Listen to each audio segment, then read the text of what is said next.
Don't take it personally. You're so articulate. That's just Tom being Tom. Assume good intentions. You misunderstood what I meant.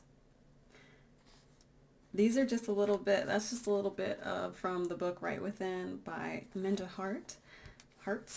And that's on page 162, a section called Trigger Happy. I look forward to getting there when I do.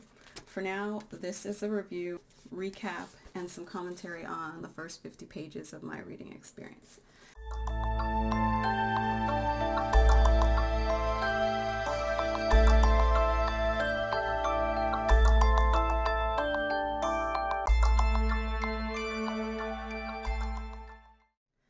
In addition, what I've done is what I always do is apply the information in terms of self-awareness.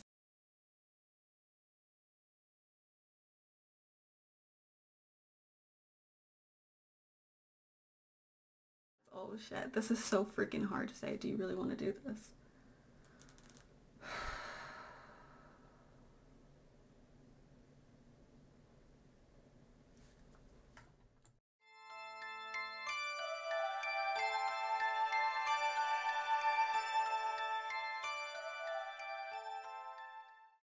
How can I put this all together in a framework that makes more sense to me of how I'm showing up in situations and also why I'm experiencing a certain pattern?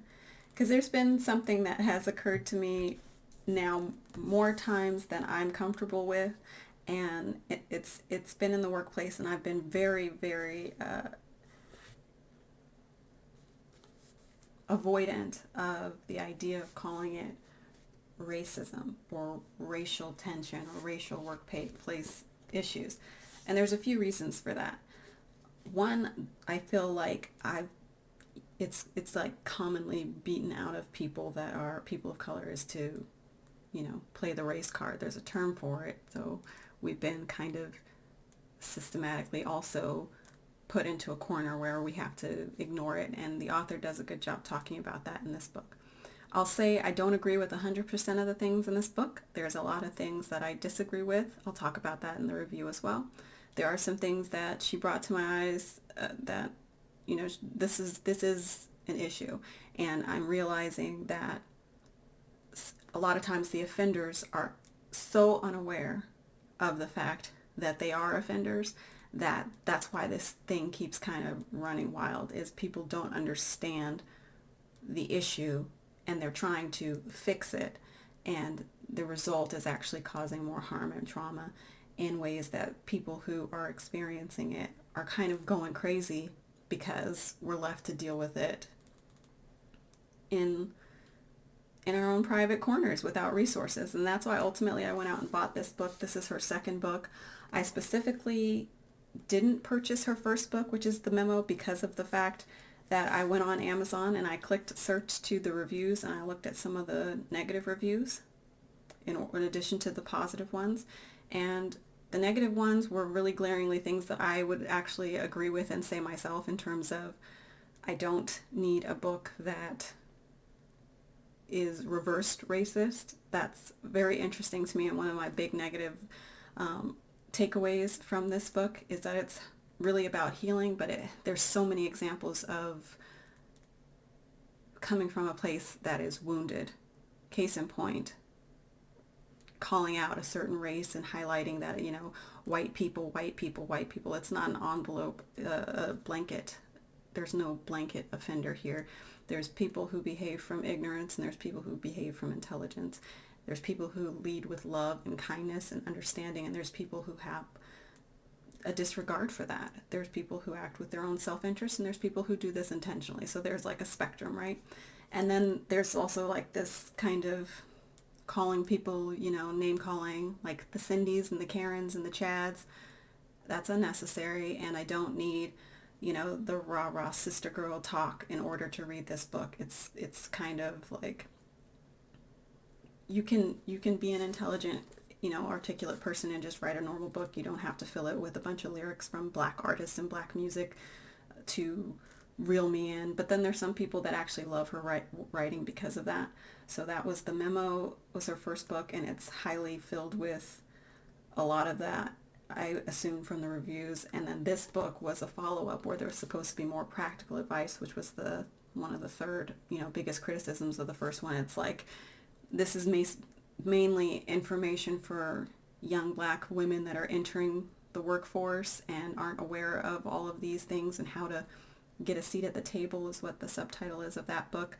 And this one was supposed to be a follow-up with more direct, actually actionable advice, how to deal with healing, the healing journey.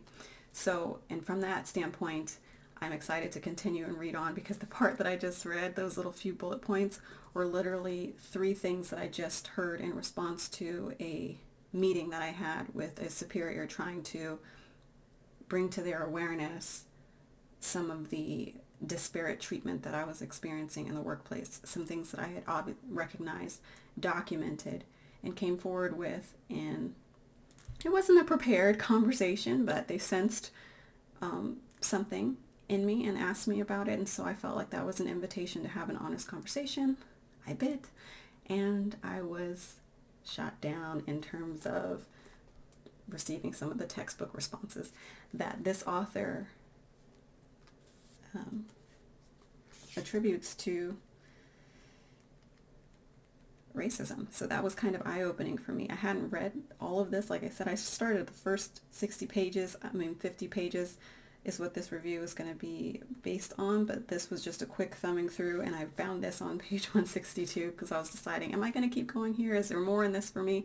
And reading that again, the 3 things that I was told within the same conversation were, don't take it personally, assume good intentions, and you misunderstood what I meant, more or less. Then she goes on to say, any of these 5 statements could send us straight through the roof. The language and tone are dismissive, and more times than not, a person of color is on the receiving end. When you experience these statements, what will you do to maintain your peace of mind and well-being? Or will they cause you to relapse? And I'm hoping that as I continue this book, I get some tools from her.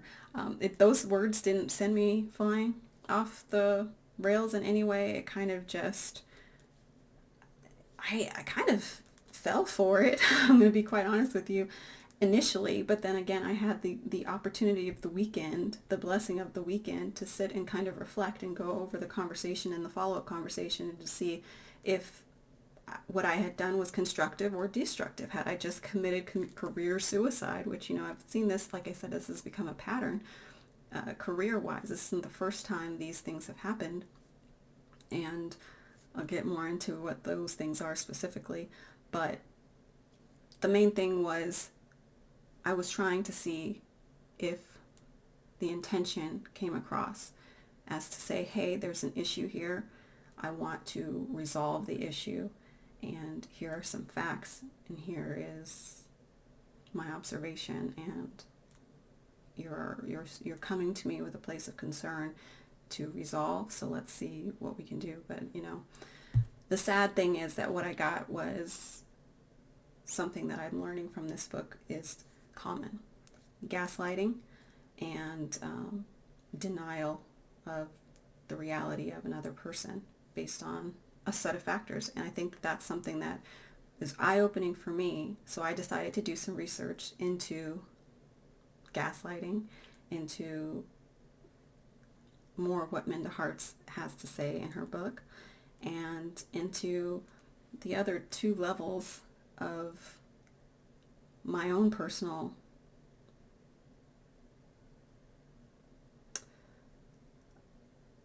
dynamic that I bring into the workplace that I know is tricky for others to navigate. I'm 3 times removed from a lot of people because of the fact that I am a Black female, neurodivergent, and I have a metaphysical belief system as my foundation of faith, and am spiritual. So those things are already 3 different layers of removal from most people that I interact with. And the funny thing is that it's not even just in the workplace. Even if I'm interacting with a family member, I might be twice removed from the fact that they are not neurodivergent and they aren't metaphysically oriented, or a friend, or it goes on and on in all relationships. So I thought that this information was actually really, really helpful in so many ways for me to look at the different dynamics in different relationships and to see if my experience has been acknowledged or diminished. If I'm constantly devalued, or if I am affirmed, or if I am heard when I raise concerns. And the thing is, when people don't understand what they're doing, it's going to be hard for them to help you in your healing process. So I feel like it's a wonderful thing to have a book or a resource or a tool that can help us do that on our own, because I very much don't like the idea of being a victim. That's one of the reasons why I have gone away from the, the warning signs and the red flags of saying, hey, is this racial treatment? Is this discriminatory treatment? Because I don't want to put myself in that victimizing position. And so what I've done is I've tried to overperform, whether that's overperforming as a nice person, having a smile on my face and trying to show people that I'm okay in certain workplaces and that I'm not like what you think I am, but then they continue to poke in and try to yeah, see, you are that kind of person, or whatever it is that's weirdly going on in these dynamics. You try to overperform and to convince and to appease. And I realized that actually has connections to my neurodivergence. It also has connections to my spiritual beliefs, that I'm not coming from a place of harm. And so a lot of times people find that as a place of weakness where they can, continue to do tactics and things that have been really harmful and really hurtful over the years. So I think that this weekend I decided to really sit down with this and really to identify it and see if this is something that I need to view head on, be logical about it, and be really objective about what I'm seeing and experiencing, and find a way to understand what I want to do to move forward given the state of things. And so having this book is hopefully one thing that I can do separately, but having the channel as an outlet as well, I just don't want to be in denial of my truth anymore, or my experiences, and the fact that people can sleep at night while denying people of their truth and their experience. It's a sad thing, and I think that that's going to start going away the more that people start to work on healing from a healthy place, acknowledging the areas where they are victimized, but seeing that they are not meant to then turn into a reverse aggressor, or someone who needs to get even, or someone that needs to meet that person with the same energy. So that's all that for the intro. I am going to get into some of the book analysis.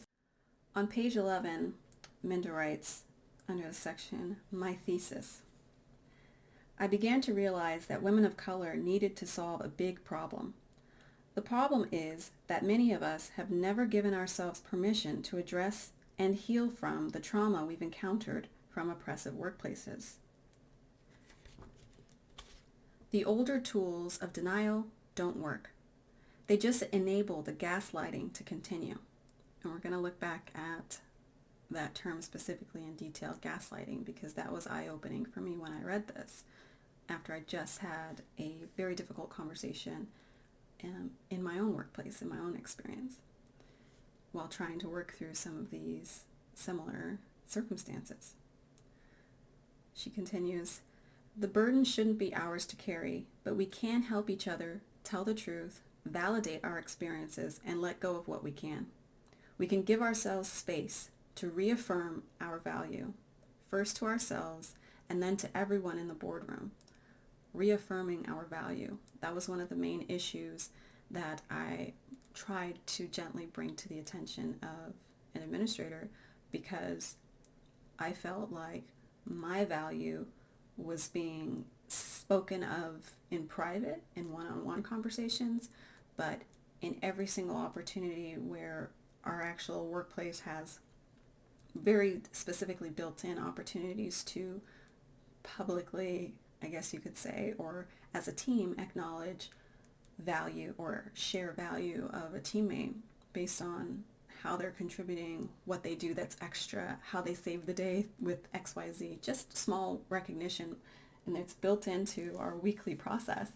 I observed directly that since I've been there, that's never happened for me specifically.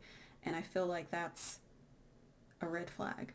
And I felt like I wanted to talk through why that might be, to address that I recognized it, and to question whether my value was actually being seen in the workplace.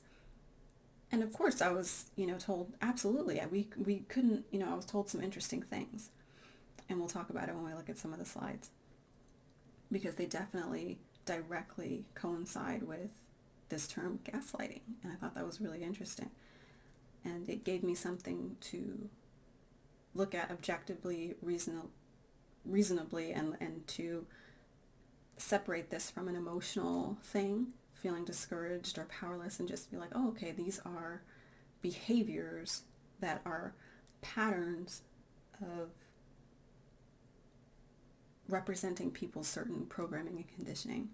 And then I can show up and I can decide what I'm going to do next based on understanding what happens next, right?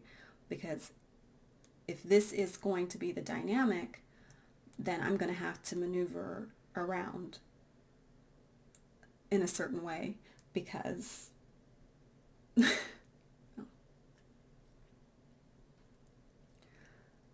continuing on. We need to breathe easier so we can take our rightful place at the table. We deserve to be right within. Again, title of the book, Right Within. How to Heal from Trauma in the Workplace, if I haven't said it already, by Minda Harts. That's what we're looking at here. Most of us have been suffering in silence, sweeping our trauma under the rug, or pretending those workplace devastations didn't affect us. You know those times your manager told you that you weren't ready yet for bigger responsibilities, even though you were his go-to for any crisis? This was my direct experience. I was taking on harder tasks, harder projects, more complex customer service issues, both with internal and external customers, resolving them 100% start to finish independently on my own, without support, without actual company context, because a lot of this was coming in my first months, and even within, under the first year mark with the company. And I was told that I have handled those situations in a way that has not been done before by any of the previous people that were in my role, to a level that was really impressive to the senior leadership. Yet still, it made me circle back to, then why have I not been acknowledged in the same way that all these colleagues and peers are? And again, I got some really interesting responses. One of them being, I didn't want to condescend you, and I didn't think that you needed that. Or, it was obvious that you are great. Everybody knows. Or, and what was one of the other things? A story that the gist was that they do it for certain people who need it. And now I know that you're someone who needs it. So what I'm hearing is that you need recognition, you need to be acknowledged, and you need that acknowledgement to happen publicly. And it was actually listed back to me like that too, for me to say, yes, that's what I'm saying. And I realized later, I was like, that right there was the condescension. It wouldn't have been condescending if it naturally occurred that I was recognized in the same way that my peers have been recognized throughout, my first years with this company. In ways that I hadn't been acknowledged at all. And I am the only Black person on my immediate team, and there is one other Black person on the larger team. So that's still not representation, right? And we're at the same level, supporting level positions. And so I have to say that being told that I'm someone who needs acknowledgement and recognition, and I need that to happen publicly, I think that's much more condescending than it would have been to actually say, hey, so-and-so, Sabri did XYZ, just like you're doing for all the other employees and staff and is being done for you, like as a part of the culture, right? It's not like I'm asking for something that's not already happening. It's my issue was even that I would have to ask. That's what was the problem that I was trying to get at. And the fact that I was told that I need it as if it's something unique or something that I'm asking for that's not normal. That's what later I had to realize is gaslighting. And it's part of this whole mixing realities to where it seems like what I'm needing is something different from what everybody else needs, when in reality I need the same things that everyone else needs, but I'm not getting them. And there's a reason. I don't know what that reason is, but my role in this moment and in this instance and my decision was to voice it and to just see what happens. I've seen what has happened in the past with others who've done it, and my hope is again to see a more professional, a more modern response. But it's a risk that we take when we have direct conversations for some reason in the workplace. But I would much rather have that than the alternative of being very, very unhappy in a place that I show up and I do my best. Like I said, it wasn't as if I wasn't working hard. It wasn't as if I wasn't doing extra work even. It was simply that I was doing it without the same rewards in the simplest of ways. Acknowledgement, appreciation. So, reading this paragraph over again. Most of us have been suffering in silence, sweeping our trauma under the rug, or pretending those workplace devastations didn't affect us. Those times your manager told you that you weren't ready yet for bigger responsibilities, even though you were his or her go-to for any crisis. That time when the promotion went to your white colleague instead, to the one who always came to work late. Oh, and of course you remember every time you did all the work and never got any credit. In my case, my career devastation happened when I had to walk away from my dream job because I didn't have any advocates willing to support their only black woman colleague. When I needed them most, my supposed friends wouldn't speak up. If we are honest with ourselves, we often desperately try to forget these workplace experiences because they hurt so badly. If we aren't careful, all of those years of so-and-so not meaning any harm will eventually catch up and cause us even more damage. We won't ever be able to be right within if we don't admit we've accumulated lots of workplace baggage during the toughest moments in our careers. Racialized trauma in the workplace is just as insidious as any other form of harassment, yet black and brown pain seems to be something some white people don't want to acknowledge. Again, I don't agree with her generalization that this is a white versus minority thing. And we'll just say that and continue on. Therefore, we have been conditioned to view our pain the same way they do, as non-existent. So that's that, a little bit from that section called My Thesis, where I thought was actually very eye-opening for me. And we'll continue on after a quick look at some of these slides and looking at the term gaslighting. And I found this quick study really fascinating and eye-opening for me in terms of this specific instance. So I hope it's helpful for you. I just found a bunch of little random things when I searched for gaslighting online. This one from Call Mary says, gaslighting is not the same as having a manager with high standards. It is a form of workplace bullying and discrimination. And I thought this was something important that I should keep in mind every time these tactics that we're going to look at that come on the next slides come into play. It really is something that psychologically, and I'm talking about gaslighting, it is something that psychologically causes the person who's experiencing it to question, doubt, or misalign with what they know to be true about their reality and their experiences. That's why it's clarifying here that it's bullying and it's discrimination, and it's not someone having high standards. Having high standards can be challenging and tough, but it is not the same as what we're talking about when we're looking at this here. And I thought that was an important distinction. This slide here was interesting because it gives some of the high-level common things that occur when gaslighting is going on, or what it does, what it is. So this says gaslighting is making you question reality, convincing you that a problem isn't a problem, reverse victim offender, lying even when there is proof, projects their own behavior on you, and telling you you're imagining things. So reversing the victim offender, telling you that you're imagining things, convincing you that a problem isn't a problem, all of those things are how this behavior of gaslighting causes a person to question their reality. And it's so egregious and so overt sometimes that this is attributed to narcissistic personality disorder specifically, because it's this straight-faced lying even when there's proof.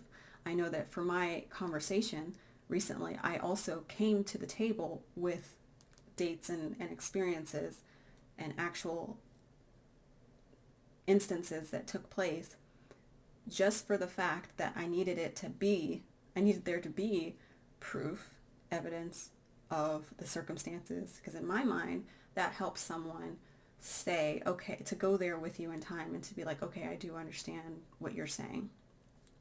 My experience, unfortunately, was some of what we see on the next slide.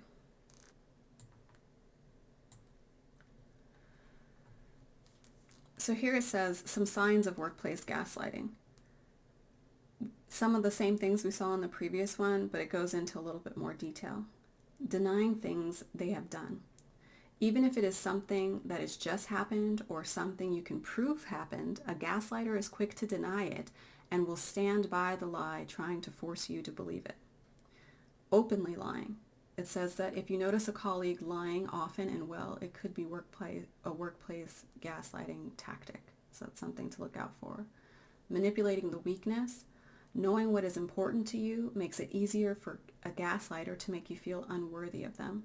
So that's one of the things I'll look for moving forward. Of course, if and I know that I've had this conversation with this person before as well. So it's going to be interesting to me moving forward to see if these things that I have expressed as my weaknesses are then, highlighted or made, I don't know, I'm not going to say that. Scratch. Knowing what is important to you makes it easier for a gaslighter to make you feel unworthy of them. Interesting. Ongoing workplace harassment. There's like a typo there, but it is the longevity of the harassment which eventually forces the victim to believe it must be true. Using a neg is meant to cause the victim to believe they are being told something good about themselves, or that the abuser is their friend and cares for them, while in actuality they are slowly and strategically planting seeds of doubt. I thought that was really freaking fascinating and well said. Another slide here. Signs you may be gaslighted at work. You have to do extra just to prove yourself. You don't have a clear idea of what is expected of you. You often feel incompetent and powerless. You never get credit for your work unless there's an issue, and then it's all your fault. Some workplaces have more or less of these different degrees, and these aren't always present in every scenario, of course, but it's important to keep an eye on. So interesting things here. This is a definition. What is gaslighting? When someone intentionally twists your perception of reality for their own gain. And it says, what does it sound like? You're overreacting. I didn't do that. You're upset over nothing. I never said that. You're so dramatic. Why are you so defensive? You're so sensitive. I was just joking. You're remembering things wrong, or it's always something with you. This is on a thing, at the bottom you'll see a Domestic Violence Awareness Month. This can happen in relationships, it can happen in friendships, it can happen in work relationships. So it's very interesting that, again, the major highlight in distorting what you perceive as your reality is to tell you that you're being dramatic, sensitive, you're twisting things, or that the person was just joking. And I'm a firm believer that jokes at other people's expense is not, because I'm someone who's experienced bullying, and part of, being neurodivergent is that being constantly misunderstood, or people finding it funny to gang up on you or to joke about you being different. These jokes, there's no reason for a joke to be harmful or to cause harm or to be rude. And in this particular experience with this administrator too, I identified a time when they made a comment that I was cold-hearted, or that actually another administrator was cold-hearted, and when they got back from their leave, I was going to be working with them more closely, and you're going to love this person, you're going to love her so much, you're going to love them because she's really, she's like by the book, and she's really cold-hearted. And wait, what am I saying? What I'm trying to say is that you're going to enjoy working with her. And it was like a little quick dig and a little quick release of this comment that built over time into a narrative of saying that I'm a personality that is too obsessed with deadlines and too obsessed with yada yada yada. There was another instance where this administrator posted in our social chat an article, and it was about a conversation that they had with me one-on-one, where I was talking about deadlines and how our workplace is very deadline heavy. And so when I was starting out the role, I was really sticking to and adhering to those deadlines, and I didn't realize the culture yet, where our department specifically is known for missing deadlines or changing deadlines, and there's friction between other departments because of that. But since I was coming in and that wasn't made apparent, I was following those deadlines and I was working towards them, and in my interaction with this particular administrator, I was trying to adhere to those deadlines, and there was friction. At one time I was completing an expense report, and it was telling me, the system kept alerting to me every week that I was going to get a late payment for this expense report, and I didn't know if that was going to be me like getting them in trouble. I didn't know how it worked, so I was like saying this, and they told me, if it happens, I'm going to be the one that has to pay it, not you. So, there's nothing you can really do about it. So it's going to happen when it happens. And that was the first sign to me that it was like, hey, you need to back off. Like, I feel like you're I just didn't know what to take from that, but other than back off. Then later on down the line, another conversation happened one-on-one about deadlines and in relation to those other departments. And I was told that, specifically by the same person, that I needed to push back against that department more, and that they work for us and not the other way around, and different, so I thought, okay, that's interesting. We actually had a constructive conversation, I thought. Then later on, there was an article posted by this administrator saying, and the title of the article was something about like, it's tips for how to push back on deadlines. And they added a comment onto it that said, this is for all you overachievers and people who care too much, here's another article from so-and-so. And then at the very bottom it said, and if you think I'm talking about you, yes, in all caps. And I didn't know how to take that. I was just like, well, this is very odd, because we had this conversation between the two of us, and I thought that we were in one accord. And if this was supposed to be a helpful article, you could easily have emailed it to me directly. But this was another example, and this had happened before as well, as posting something in a public setting with peers that had an obvious jab and an undertone that it made me feel like, okay, is this something that you're talking about with other people? Did we not have a moment where we were on the same page? And again, with this lumping me in a category with people that are too deadline driven or too structured or cold-hearted or whatever the reshaping of reality was, or the projection, or lumping me in a category with these other peers who work based on deadlines. And I was told again in that conversation, it's great that you love deadlines and all this stuff, but I don't, and I'm going to continue to be late on everything. And I'm just like, if you knew how cool this sounds in just basic terms, hearing it from your boss, that you don't have to stick to that and you can work kind of fluidly, I'm like, that's totally fine. I'm just a new employee and I'm trying to learn a work environment. And so there's these weird moments where you're being lumped into a category with other people and you're being addressed in that way. That starts to become a pattern of red flags. And like I said, these moments happened and I listed them down to ask them directly in the conversation to, really get to the bottom of this. I've tried to clear this up with them before in the past by saying, look, I just come from a different industry and we handled deadlines were really important there. So I'm learning this and I can learn that, we have some fluidity here and that's great. I can work with that. But I had already been typecast, right? And the behavior started to just mount and mount. And so here we are. I'm trying to see how it is moving forward. And it ultimately culminated to having this specific conversation, direct conversation. And I was told when I mentioned the incident of being called cold-hearted because, that's how this other director was, and I'm going to be working with her and I'm going to really like her because she's like me. And that comment came up and I brought it up in this later moment. That's one of the sad things about having conversations later on after the fact, is that people can kind of slip around what happened, especially in this gaslighting tactic.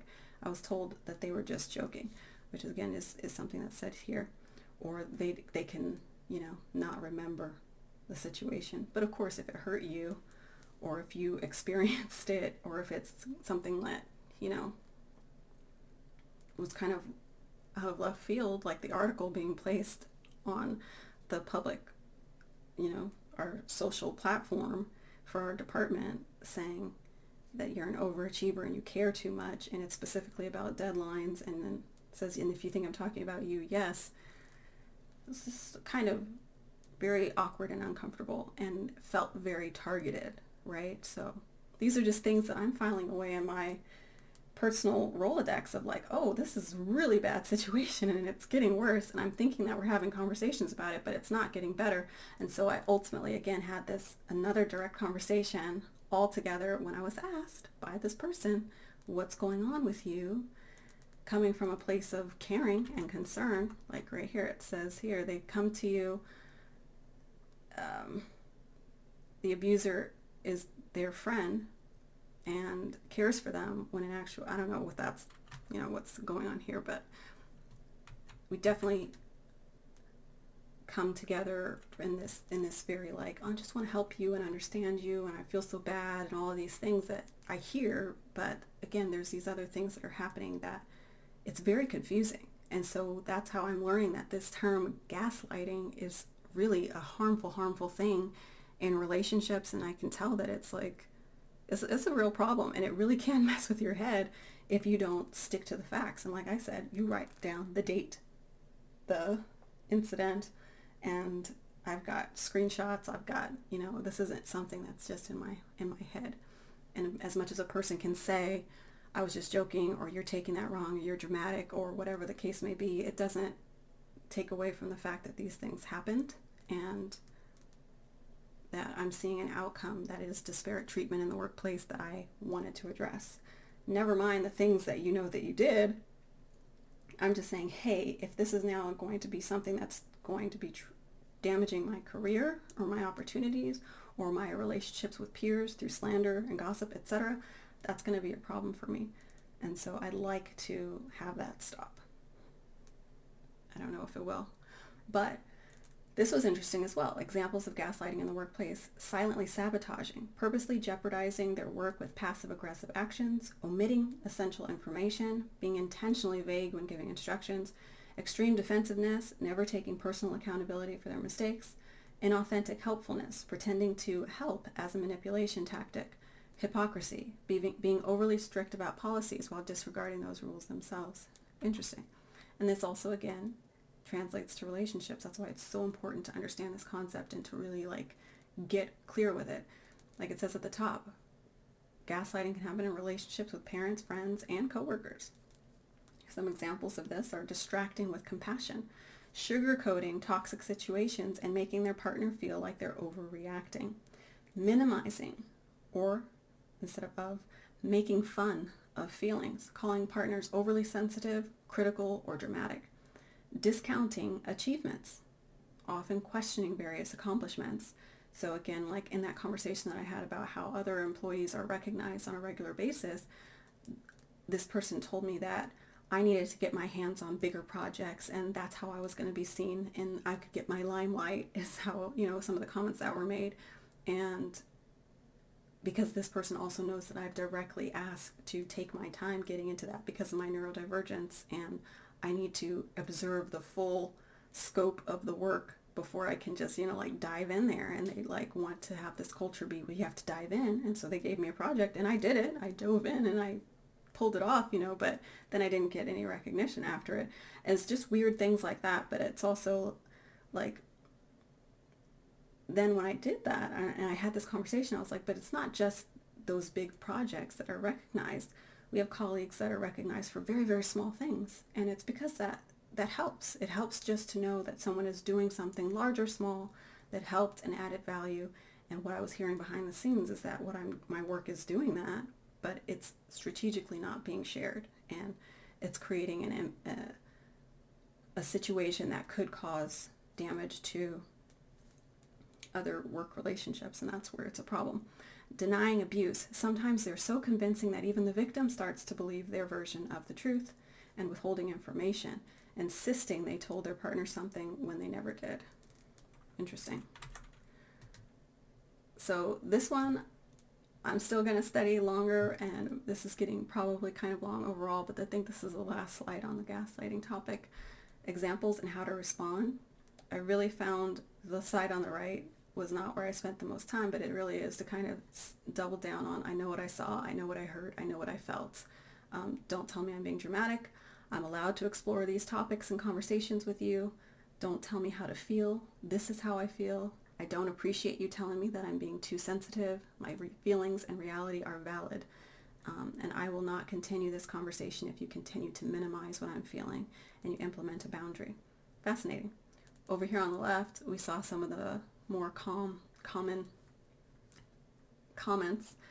You're so dramatic. We already talked about this. I was just joking, jumping around. Stop feeling sorry for yourself. Don't get upset over nothing. Don't be so sensitive. Don't take it personally. That was one of the things that I was told in the conversation as well. I didn't mean it like that, obviously. It's not a big deal. You're so defensive all the time. You're imagining things. Let it go already. That never happened. What are you talking about? Here's two that I heard in the same conversation as well. I'm sorry that you think that I hurt you. I'm sorry that you feel that way. And you're being irrational, insecure. You have a terrible memory, and I did not say that, yada, yada, yada. You see the, you see the gist of this. Really interesting, but also really sad, really harmful. But that's,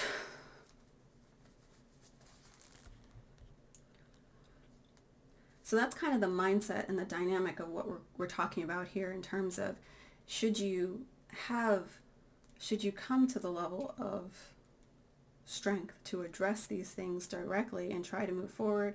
If you're met with this kind of response, it's another red flag to say that, hey, don't walk away from that situation thinking that it's resolved, because this could in fact be a sign that more is to come behind the scenes in a more covert way, because now they might go to a peer and say, hey, I'm going to tell you this story on your behalf. I'm going to speak on your behalf, and they can say that this person is dramatic, or this person is highly sensitive, or this person is misunderstanding the circumstances, and yada, yada, yada. But that's also a sign that you need to actually advocate for yourself directly. Don't let that person speak on your behalf, and also make sure that you're still showing up in workplace situations and with other people to represent your side of the story, because actually, unfortunately, a lot of times people aren't going to go back and try to get both sides of the story in these situations. And one of the interesting things that Minda talks about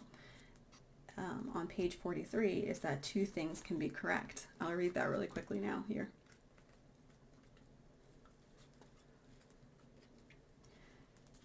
She tells a story of someone in her workplace who treated her poorly, and she went and she reported it.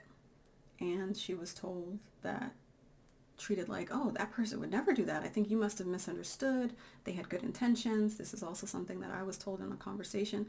But it's like she doubles down here to say that the thing is, two things can be correct at the same time. Carrie could be abusive to a black colleague and still be a great friend to all her white colleagues. Somehow folks think that kindness towards some means kindness toward all. And again, I really hate the white-black angle that this is really speaking from signaling some still wounding here.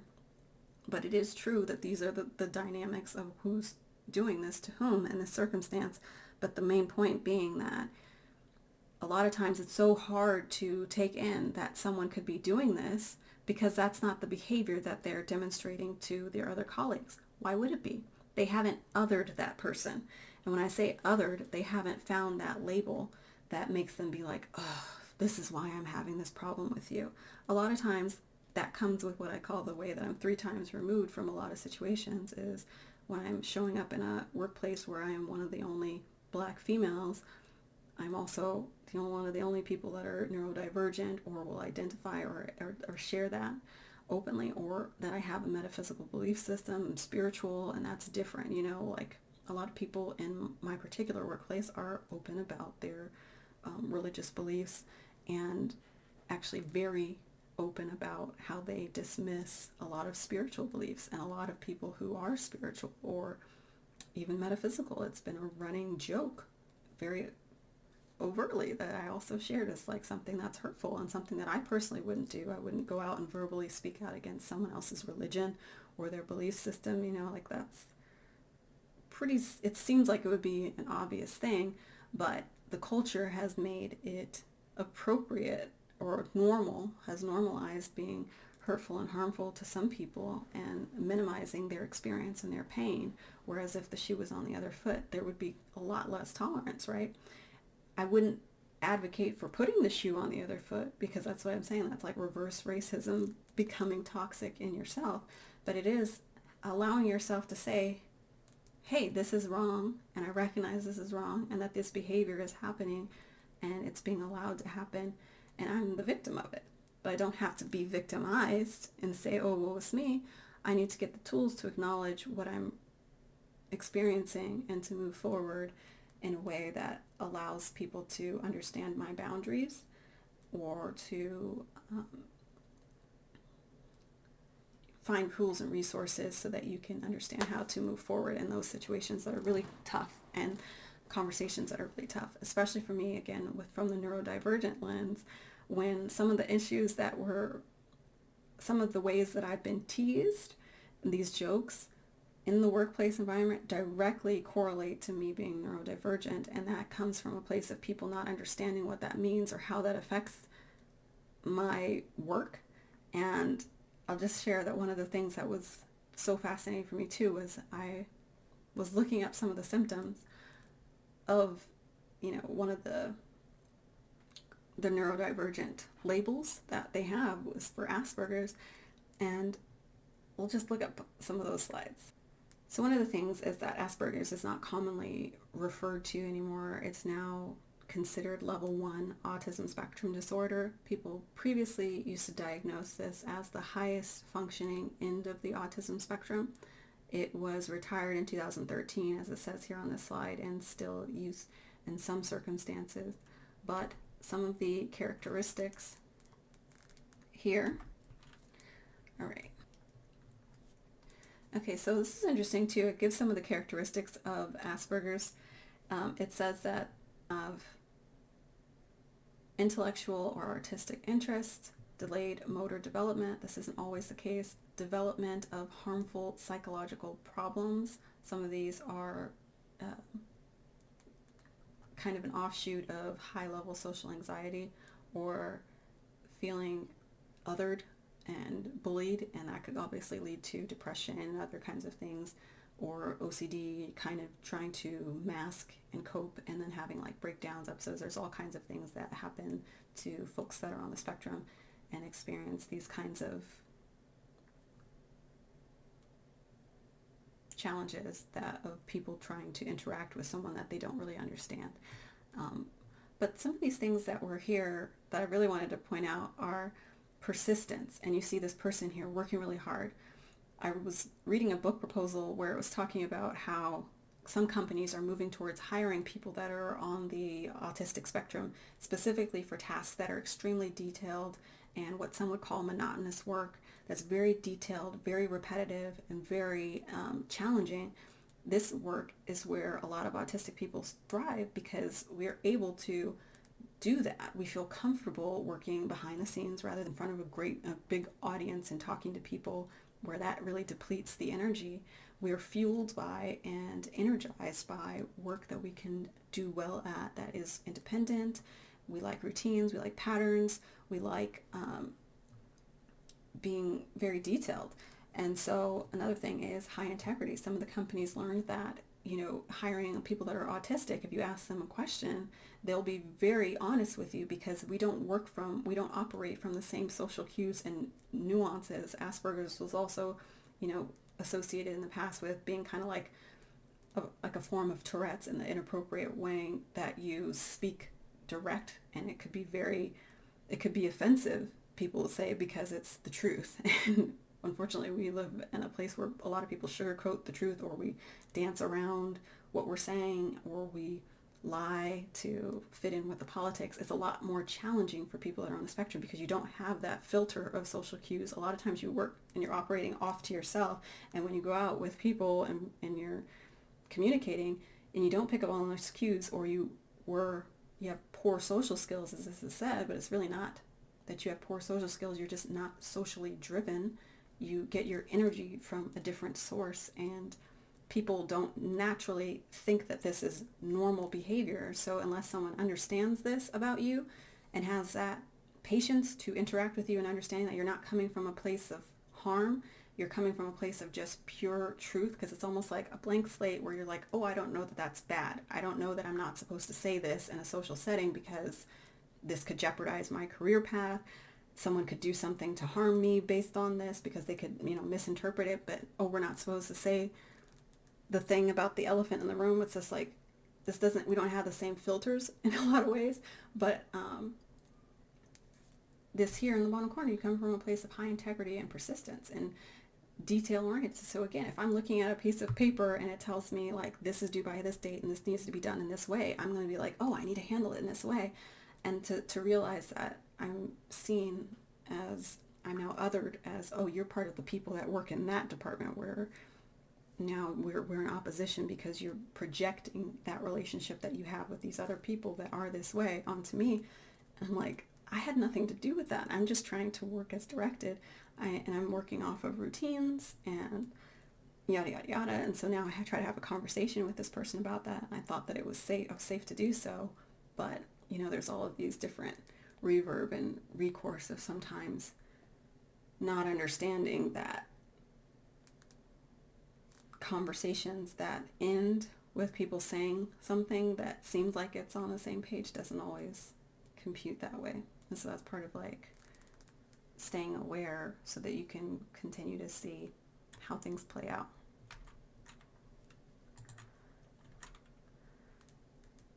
So these things are another interesting thing here that says people are stereotypically considered that they have challenges with empathy, or difficulty with social interaction, and yada yada yada, hypersensitivity to sensory assaults. This shows a loud balloon pop, and in the same way, like I'll go into an environment, if it's like the bright lights are too bright, we'll have like issues, or the sound too loud in a movie theater, or it's also just sensitivity to other people's energy. And so you can pick up on that all the time. And so it's not really a challenge with empathy in the way that this person is looking at this person crying and they're like, what are you doing? That's like the spectrum that we're talking about here as well. There's a great slide here that talks about stereotypical versus non-stereotypical and the ways they overlap. And this is in terms of autism. I identify with this heavily. So there could be on one end of the spectrum someone that has hypoempathy, where they can't recognize and understand social emotions and things like that, and so they don't empathize directly with it, and like be like, why are you crying? Why is she upset? I don't, what is this? Or why is she crying while she's smiling? Why is she happy and crying? Like, how does that work? Like, there could be that kind of end of the spectrum, and there could be the other where you are hyper empathetic and you take on and you notice everything, and you also mimic the emotions of another person. There's different levels of stress and how you react to them. Some fawn, which is also the spectrum that you would see in relationships, where you have a person who's narcissistic and an empath, someone who fawns over that person who is causing the abuse by actually trying to please them more, by doing more and jumping through more hoops to try and please this person. And the opposite is to flee, right? And then on the other end of the spectrum, you could have a flee or fight response. And this is when you kind of have a lot of the autistic meltdown, things like that. The interesting things here in the middle, that there are safety and security and predictability, routine and repetition, also dislikes small talk and prefers substantive conversation. This is very much true for myself. It's not that, so you see that it's not that people have on the spectrum can't have social interactions. It's like you aren't built to have small talk and do the niceties and kind of get by in the ways that normal people have conversations that don't really have meaning, in terms of these substantive conversations where you would really love to talk for a long time about something that's one of your unique interests. And that's another common trait, is that autistic people have very special interests that are very, right here it says here, special interests are more obscure, or they can be culturally blending in.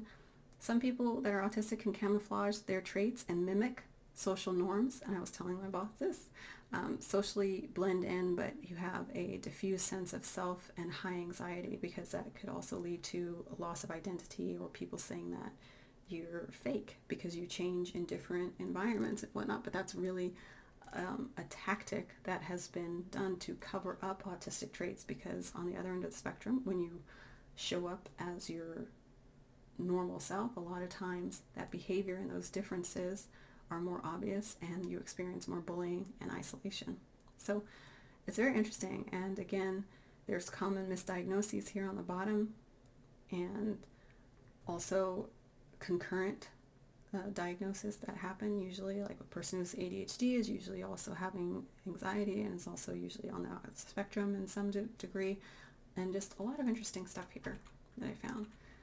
This is a funny diagram. It talks about a normal brain is 10 times more powerful in the ability to process what's being heard, and the Asperger's brain is all lit up. You can see that's when it's hypersensitive, because the brain is picking up on all these different stimuli. That's why with loud noises, bright lights, emotions and anger, a lot of people being outside, maybe like walking down the street in New York with all the people packed, versus like, being alone in your comfort zone where everything is where you know where it is. It could be a lot more comforting because you have less sensory stimuli coming at you, but you're also 10 times more powerful in your ability to process what is seen, because you can detect and you're soaking in on all these things that are, not necessarily what's being said.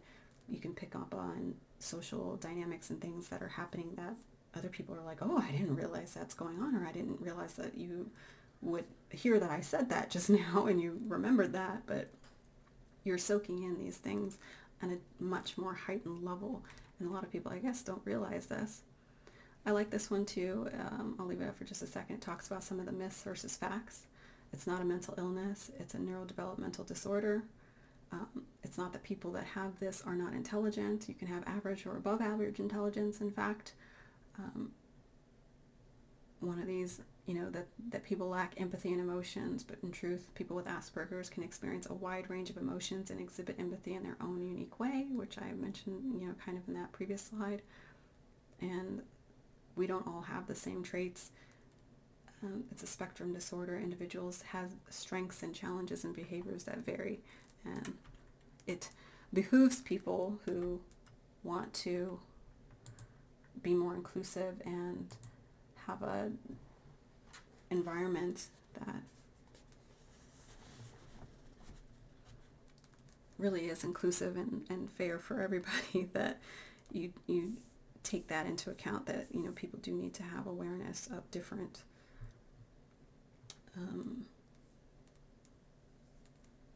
cognitive functioning that different people have, peers in the workplace. And it's interesting because so those things that I have a habit of doing, like being very detailed, very exact and precise and following routines and order and like that, that's part of my neuro makeup. And to speak very openly and bluntly. I don't really pick up on sarcasm in a lot of situations. I don't like a lot of, you know, comedy movies that are really extremely sarcastic, because sometimes I just don't pick up on it, or I feel like it's cruel. People are just being cruel and they joke cruelly, but it's like, these are things that someone could take in completely the wrong way, and vice versa. I could be taking other people completely the wrong way, and it's just a matter of having a conversation and understanding that you're not having a conversation from a place of trying to cause drama or division. You actually want to move forward. So if you're inviting someone to do that and have that conversation, it's a beautiful thing if they can meet you there and move forward. But again, if, you know, the issue is that your environment is not exposed to a lot of Black people, brown people, neurodivergent people, spiritual people, you're going to see some of these trickle-down effects. And if you open the door to have that conversation, being mindful of some of the reactions that can happen, and being equipped with some tools that are on your own if it doesn't go exactly how you'd like it to, if you experience any gaslighting or things like that. One of the things that I'll say that I read on page 48 that I disagreed with, again, this is analysis of the first 48 pages, I'm going to continue and finish this book, was I disagreed with the author in how she was saying whose job it is to solve this problem in the workplace.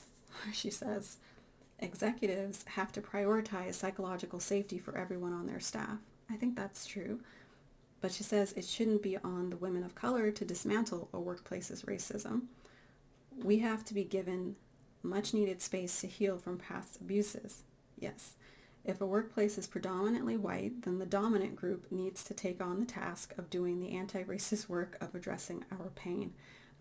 It sounds like a little bit of speaking from wounding again, but one of the things really quickly that I'll say that I noticed was like, I don't know if that's really the solution, because people who don't know that they're causing the problem are kind of like gonna flounder if they're trying to come up with the solutions. Because I'll say one thing that I know also to be true of my workplace is they have a spreadsheet where they have to take tally of how many BIPOC people that they're working with on different projects in order to meet their quota of their intention to be more inclusive and diverse. And it's one of these initiatives and all that stuff. And they think that's a solution. For me, I think it's embarrassing that we have to work in a place where we have a spreadsheet where we have to keep track of how many people, and like, so that means like when a project comes across our desk, we're looking at it. If it says this word Black or this person's BIPOC, then you're like, oh, I can meet that quota by doing this. And you're not actually connecting with the material or the person. It's coming at it from a way of being very systematic, and it's also not from a heart space, so that you'll see even like with some affirmative action practices, when you bring in those two people of color onto the team, and I don't know her experience at all, we haven't talked about it, but my experience is what it is, and what I brought it up to my superior in hopes of seeing change. But what you recognize is that if a person is brought on the team just to make that check mark, and the team doesn't really have openness to connecting with a different point of view or different communication style or different personality traits and different cognitive abilities of a person, or different religions and all the different things that diversity can bring to the table, then checking that box doesn't really mean much, because that person's experience is still going to be isolated. It can still experience bullying, can still experience discrimination, can still experience having a glass ceiling that maybe they're not going to be promoted. Because one of the things that I've learned is that some of these habits of promoting others is not necessarily, from my experience, racism. What it is people tend to connect with people that they relate to. A lot of mentoring happens with someone that you recognize yourself in them, and so it becomes like, oh, you remind me of my daughter, or you remind me of myself when I was your age, so I'll take you under my wing and I'll bring you up. And you start to look past traits that that person might have that you wouldn't be so kind and forgiving with in another person, just because you recognize yourself in that person. Like, oh, he's having a rough time, but I used to be like that when I used to come into work hungover and skip assignments. But hey, if you really want to get promoted, like, follow me, I'll introduce you to these people, I'll speak highly of you in this group, right? And so you see these people getting promoted and you're like, wait, they're not working as hard as I am, or they're not jumping through these hoops, or they're not doing all these things. Why is it not a real meritocracy system? Or is this racism? Is this nepotism? What is going on here? But it really is the matter of people are identifying with someone, and then they help that person that they identify with. And the issue with spreadsheet hiring practices and affirmative action and things like that, if they don't really identify with you, they don't really feel the pain of what's going on here, they'll bring you in, but then there's going to be no one to recognize you or see themselves in you to bring you up and lift you up. And that's a really sad thing. And that's where we have an issue here. And that's why you see these uneven numbers of people moving up into the ranks of a corporation or whatnot. And because it's not just black and white, like I said, it could be, that's why you don't see a lot of neurodivergent people in leadership or in the workplace in general. It's because a lot of people, they can't identify and relate, and so they don't connect, and that person is not lifted up. And I think that that's what really needs to change, and I hope that it does in the future. And the more people stop hiring or accepting people based on, you know, a surface level requirement to try to act like we're getting with the times, and really take these conversations seriously, and really let this stuff sink in, and really try to educate ourselves and really try to be different, I think then we'll see the change. And so I'll continue to kind of like put myself on the chopping block, because